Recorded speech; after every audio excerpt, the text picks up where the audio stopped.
wabarakatuh. Nama saya Diah Mustikawati, NPM 1951020299. Saya dari kelas F Perbankan Syariah, semester 4. Di sini saya akan memenuhi tugas UTS mata kuliah Pasar Modal Syariah. Di sini saya akan menjawab soal-soal dari UTS-nya, yaitu yang pertama, jelaskan tentang pasar modal syariah dan instrumen yang ada di dalamnya, serta perbedaannya dengan pasar modal konvensional.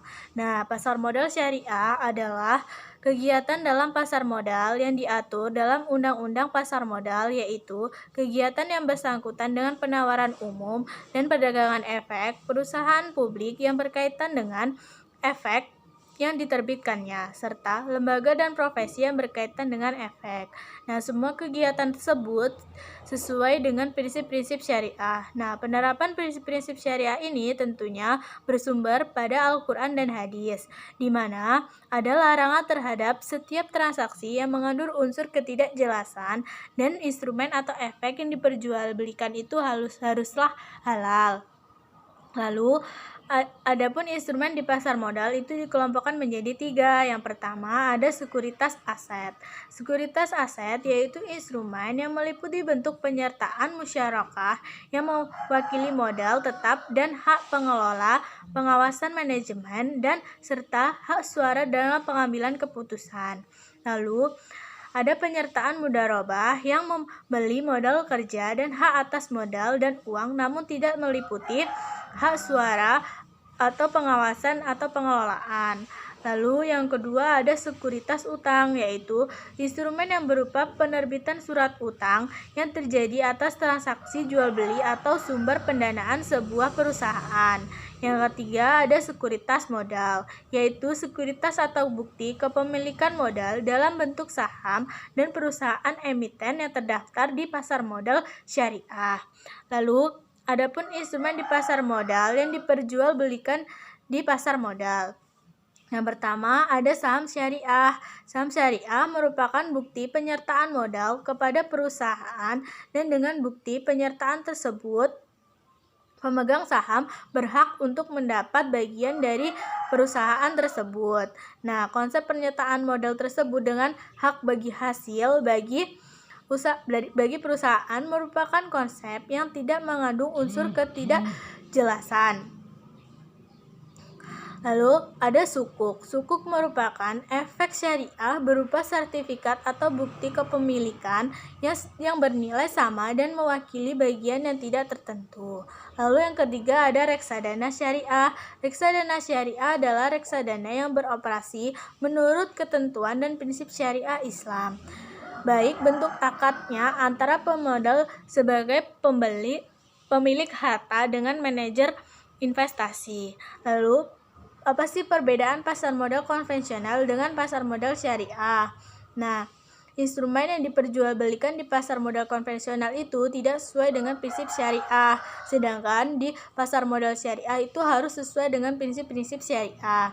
Yang kedua, dalam melakukan transaksi yang dilakukan penjual dan pembelian efek di pasar modal konvensional tidak memperhatikan status apakah transaksinya itu halal ataupun haram. Tetapi jika di pasar modal syariah itu memperhatikan transaksinya itu haruslah halal, harus ada kejelasan juga. Lalu yang ketiga, dalam pasar modal syariah itu transaksinya harus adalah kejelasan, bebas dari riba dan ataupun judi. Tetapi dalam pasar modal konvensional tidak menetapkan batasan ataupun dalam transaksinya. Seperti konsep bunga itu pasti ada dalam pasar modal konvensional.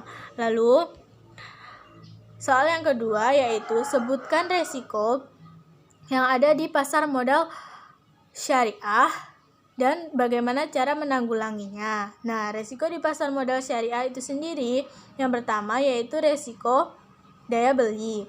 Nah, resiko ini berkaitan dengan kemungkinan terjadinya inflasi yang menyebabkan nilai real pendapatan akan lebih kecil. Yang kedua, resiko bisnis. Resiko ini yaitu menurunnya kemampuan memperoleh laba yang ada gilirannya akan mengurangi kemampuan emiten membayar imbalan atau dividennya.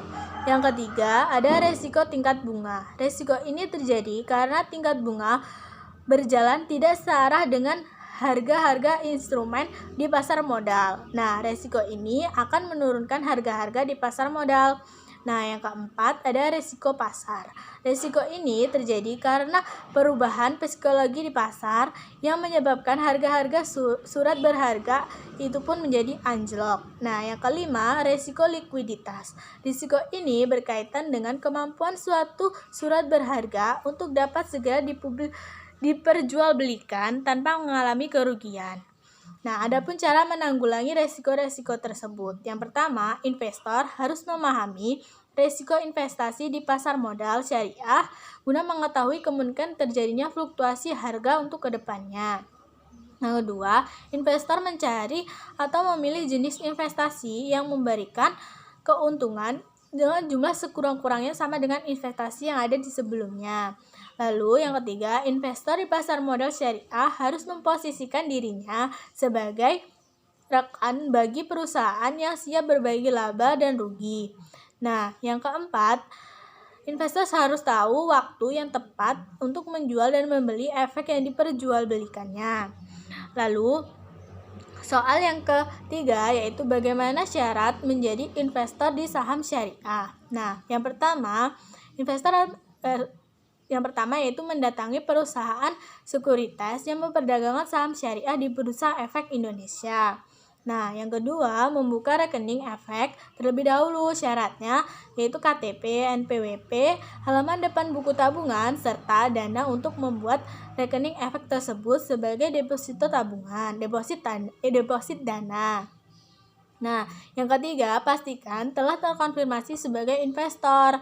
Nah, yang keempat, transfer uang untuk modal awal investasi serta install SOTS. Nah, yang kelima, kenali saham syariah yang Anda inginkan. Dengan begitu, Anda sudah bisa menjadi investor di saham syariah. Lalu, soal yang keempat yaitu bagaimana menurut Anda pentingnya investasi dalam Islam?